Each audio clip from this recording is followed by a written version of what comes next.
এই যে মাশাআল্লাহ রুটি বানানো হয়ে গেছে, গোল হয়ে গেছে, কি সুন্দর। এইবার রুটিটা খোলার উপরে দিয়ে দেওয়া হবে।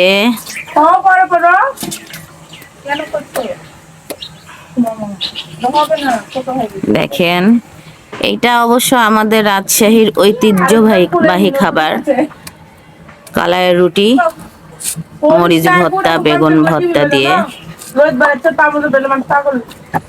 তো রাজশাহীর মানুষ তো সবাই খেয়েছে, কে কে খাননি অবশ্যই খেয়ে দেখবেন, আশা করি সবার ভালো লাগবে। এই যে আমাদের কালার রুটি হয়ে গেছে, কি সুন্দর, দারুন কালার রুটি হয়েছে।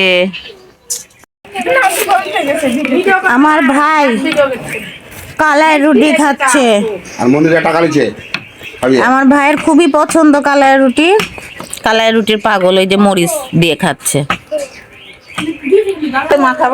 আর এই যে আমার আম্মু কালাই রুটি বানিয়ে যাচ্ছে।